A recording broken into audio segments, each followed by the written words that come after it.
Enquanto essa casa e a sociedade brasileira não enfrentam a hipocrisia de não legalizar o jogo no Brasil, nós continuamos a perder bilhões e bilhões de reais. Nós estamos criando a cultura do jogo para os nossos mais jovens. Isso é muito ruim para o país. Vender a ilusão para o povo brasileiro que R$1 bilhão num fundo de segurança pública para o Brasil venha resolver a questão da segurança pública é querer enganar mais uma vez o povo brasileiro. Essa medida provisória vem sim responder, ainda que insuficientemente, mas vem responder minimamente à necessidade de financiamento da segurança pública. É importante dizer que essa cobertura foi tida como muito, extremamente positiva pela população brasileira. Eu votei contra os mais médicos, porque sabia que os médicos cubanos eram vítimas de uma ditadura.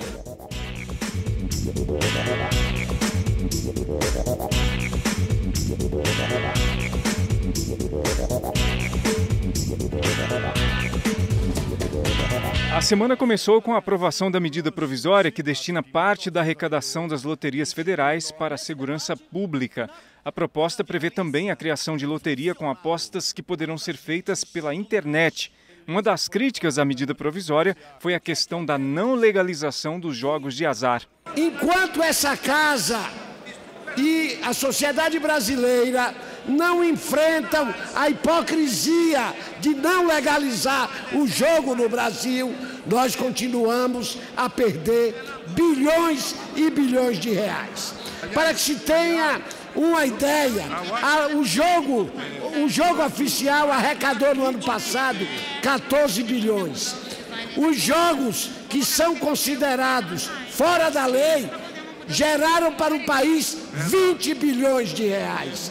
20 bilhões de reais. Se a gente legaliza os jogos, se a gente enfrenta, e nessa casa há um projeto vindo de uma comissão especial que discutiu amplamente a questão do jogo no Brasil, nós vamos ter recursos sobrando para a segurança pública, nós vamos ter recursos para se investir nas diversas áreas. Além do que, a legalização dos jogos trará 500 mil empregos para o Brasil.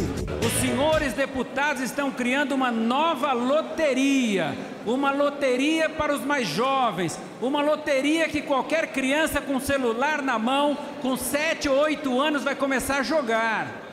Nós estamos criando a cultura do jogo para os nossos mais jovens. Isso é muito ruim para o país, porque no momento em que as nossas crianças precisam de educação, de cultura, nós estamos criando a cultura de um novo jogo, de um jogo de azar, que esse jogo pode deturpar o caráter dessas crianças no futuro. Exatamente por isso, o PSC é muito claro, essa história de que vai ter dinheiro para a segurança pública não existe, ela é furada, porque o valor é tão pequeno que está se escondendo atrás disso para se criar uma loteria. Nós não podemos conviver com 60 mil homicídios no Brasil, não podemos conviver com um índice absurdo de apenas 8% dos crimes de homicídio sendo elucidados no Brasil, nós não podemos conviver com a superlotação dos presídios. Precisamos de ampliar a capacidade para que possamos ter de fato uma política prisional eficiente e eficaz, e para isso tudo precisa de recurso financeiro. Portanto, essa medida provisória vem sim responder, ainda que insuficientemente, mas vem responder minimamente à necessidade de financiamento da segurança pública. Vender a ilusão para o povo brasileiro que R$1 bilhão num fundo de segurança pública para o Brasil venha resolver a questão da segurança pública é querer enganar mais uma vez o povo brasileiro. Mas, de qualquer forma, também pode contar com esse dinheirinho a mais. Agora, o que vai resolver realmente a segurança pública é melhorar os salários e as condições de trabalho, investimento em tecnologia para todos os profissionais da segurança pública. Mas, mais ainda, é investir para valer, sem dó, com ousadia, na educação integral, na educação de qualidade, na educação pública, no esporte e na cultura, dentro da sala de aula, junto com a comunidade escolar. É isso que vai dar dignidade para o povo brasileiro e é isso que vai construir uma nação democrática e sadia. O que foi apresentado e que me chamou a atenção, senhor presidente, demais membros desta Câmara, é que foi incluído um dispositivo em que disponibiliza 15% do recurso para o Fundo de Segurança Pública para ser investido em habitação para os militares de alta patentes.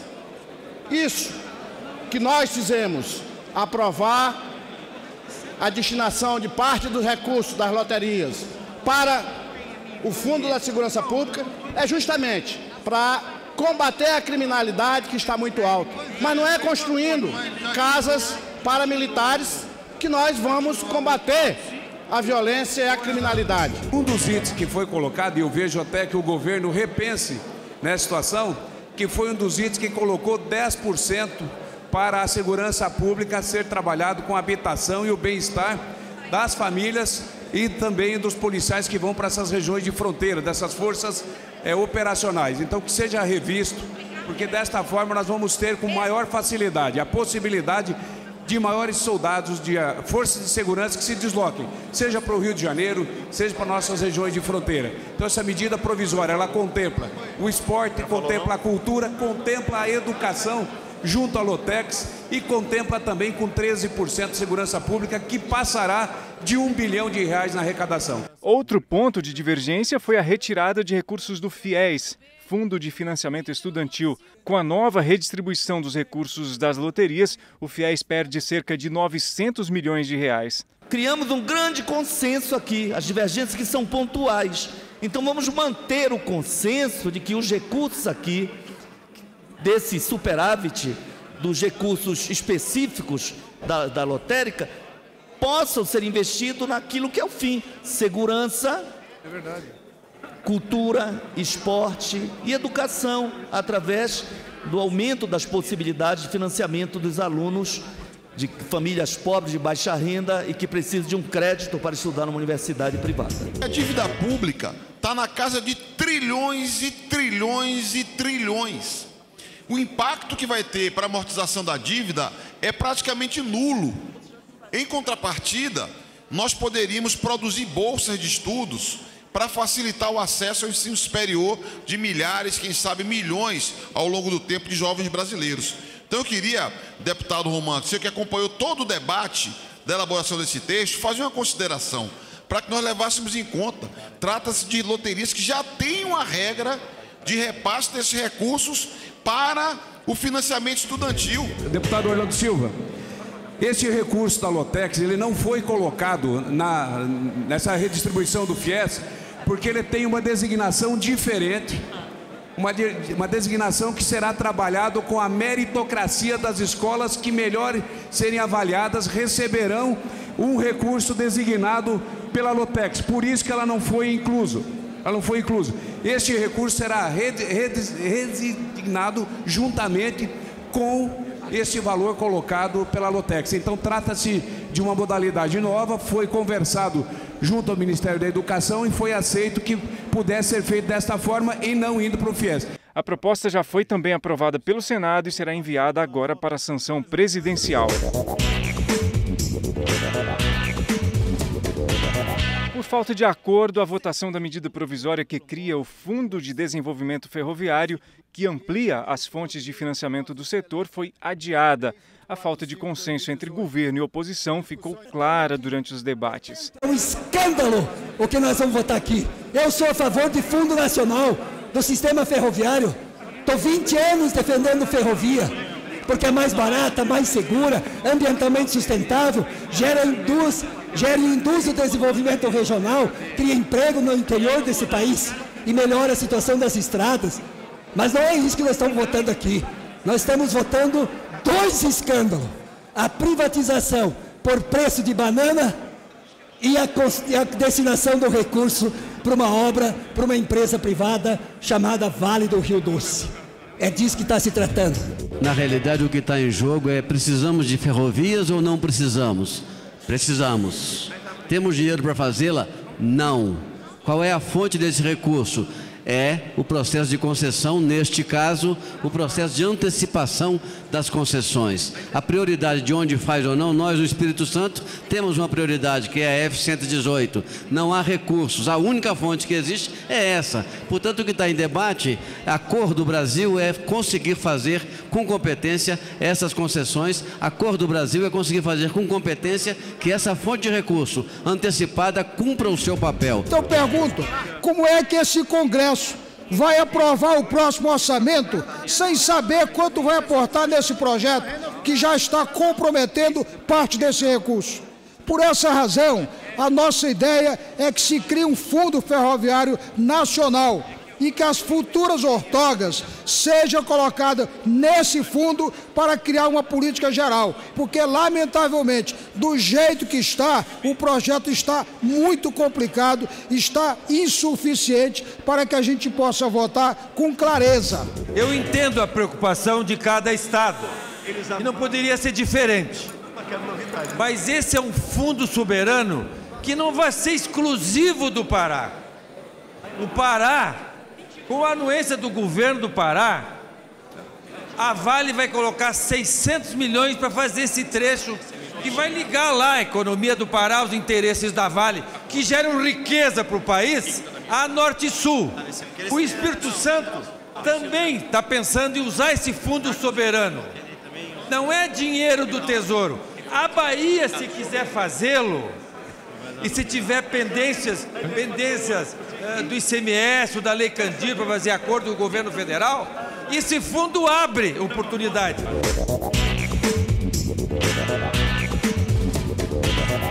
O programa Mais Médicos gerou debates acirrados em plenário. Um dos pontos mais discutidos foi a tentativa de ideologização do programa. Eu votei contra os Mais Médicos, porque sabia que os médicos cubanos eram vítimas de uma ditadura que fez um contrato absolutamente leonino, que fazia com que eles ficassem apenas com 1/3 dos seus salários.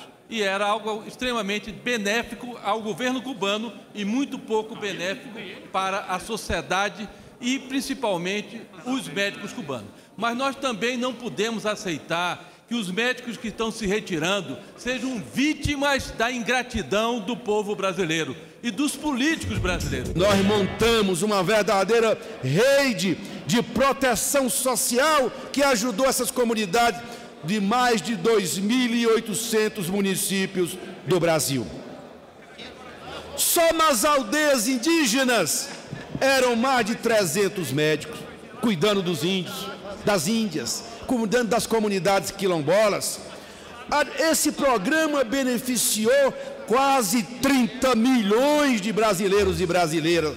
Como pode, de uma hora para outra, com uma bravata qualquer, o programa se acaba e os médicos profissionais internacionais e os cubanos são obrigados a deixar o Brasil?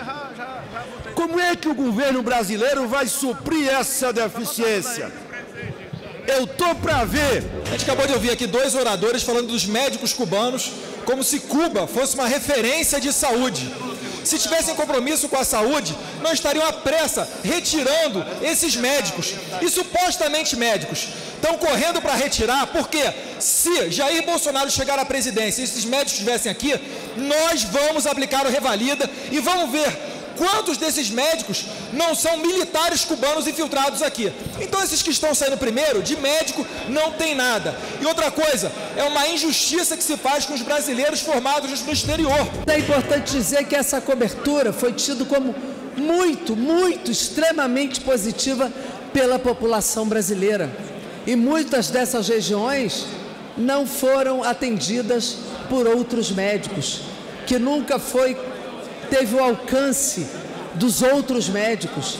Os outros médicos para lá não foram, e as razões foram muitas, mas lá chegaram os médicos cubanos, num programa que teve a mediação da Organização Pan-Americana de Saúde, e era esta mediação que precisava ser respeitada. E é por isso que o programa deu certo, porque teve esta mediação através do governo cubano, Organização Pan-Americana e governo brasileiro. Para fechar as votações da semana, o último item da pauta foi a manutenção do cálculo atual para o repasse do Fundo de Participação dos Municípios. Esse projeto é inteligente. Ele usa uma modulação. Ele faz com que a mudança na composição do Fundo de Participação do município seja feita de modo a harmonizar o crescimento dos que ganham e as perdas dos que vão perder. Portanto, é um projeto que merece ser aprovado. Eu não consigo entender como algum partido pode ficar contra isso. É um projeto que protege os municípios que vão perder, portanto, são municípios em crise econômica. Primeira coisa que eu queria compreender é se um grupo de municípios perderia essa quantidade de recursos, é exatamente pela perda de população, se eu não estou equivocado. O outro município que veio, o deputado Chico Alencar, a ganhar mais moradores, não teria também a ampliação da pressão por serviços públicos na área de educação, saúde, saneamento básico? A bancada do PSOL tem essas dúvidas. E é exatamente por ter essas dúvidas que nós poderíamos até fazer uma avaliação de mérito diferente. Agora não dessa maneira atabalhoada. Essa matéria é fundamental para a vida dos municípios. Não estamos tirando nada de ninguém. Estamos impedindo apenas com a votação desse projeto de lei, que mantém os mesmos números de 2015 do IBGE para que não haja a redução do FPM dos municípios. Nós estamos apenas preservando uma condição financeira que já é muito difícil para os municípios. Todos os municípios têm se queixado imensamente da falta de recursos. É notória a necessidade, inclusive, de fazermos uma nova pactuação federativa. Essa medida provisória vai impactar de forma cruel as finanças e o orçamento dos municípios brasileiros no curso de um exercício fiscal. Os municípios devem estar elaborando seus projetos orçamentários, projetos de lei orçamentária, estão fazendo seu planejamento para o ano de 2019 e vai cair na cabeça deles uma medida autoritária de cima para baixo, sem nenhuma consulta aos gestores municipais, que altera o repasse dos recursos referentes ao FPM, que é uma das formas de descentralizar o poder dos recursos que estão concentrados na União, no nível de 70%, nos estados, em termos de 22%, e nos municípios, pouco mais de 7%, 8%. O desequilíbrio entre os entes federativos é um dos graves problemas do Estado brasileiro e afeta, inclusive, o equilíbrio entre esses entes federativos. Com discordâncias à parte, o projeto que mantém os cálculos atuais para o repasse do Fundo de Participação dos Municípios foi aprovado por 301 votos. Agora, a proposta segue para avaliação do Senado. Para Zumbi, Dandara, Nizinga, tantas outras mulheres também que nós encontramos nos quilombos do Palmares, nós vimos que essa história foi uma história que correu o mundo, céu e mar, e deu ao povo negro brasileiro condição de hoje poder ter não só os seus representantes na tribuna falando a respeito dessa data significativa, mas relembrar Palmares é também reconhecer a luta do povo negro brasileiro. Temas de interesse nacional debatidos em plenário. A reação e propostas dos deputados. Fatos e opiniões. Venho da cidade mais negra do país. A cidade que, sem dúvida, também concentra a maior desigualdade social entre negros e não negros. Falo da cidade do Salvador, a capital colonial do Brasil. Hoje estima-se que negros e brancos só terão a renda equivalente no país em 2089, daqui a pelo menos 71 anos.